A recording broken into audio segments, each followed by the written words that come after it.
ప్రపంచ విజేతగా భారత్ మహిళల క్రికెట్ వరల్డ్ కప్లో సత్తా చాటిన మహిళా జట్టు 45 ఏళ్ల నిరీక్షణకు తెరదించిన వనితలు చిలకలూరిపేటలో హర్షం వ్యక్తం చేసిన వీర మహిళలు. ప్రపంచ మహిళా క్రికెట్ టోర్నీలో భారత మహిళల జట్టు సత్తా చోటింది. ఆదివారం రాత్రి జరిగిన ఉత్కంఠ పోరులో ప్రపంచ కప్ను ఇండియా కైవసం చేసుకుంది. సౌత్ ఆఫ్రికాపై 52 పరుగు తేడాతో ఇండియా మహిళలు జట్టు గెలిచి మరోసారి భారత కీర్తి ప్రతిష్టలను పతాక స్థాయికి చేరవేశారు.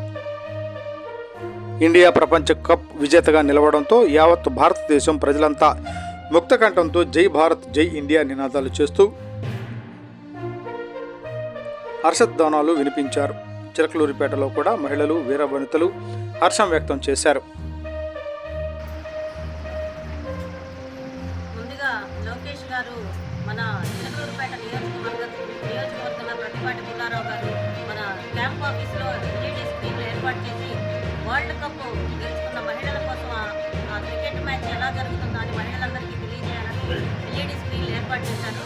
దానికి మొట్టమొదటి ప్రతిపాటి పుల్లారావు గారికి ఈ కార్యక్రమాన్ని ఇలా చేయమని ఆదేశం చేసిన లోకేష్ బాబు గారికి ధన్యవాదాలు. వరల్డ్ కప్ గెలిచిన మహిళా టీంకి కంగ్రాచులేషన్స్.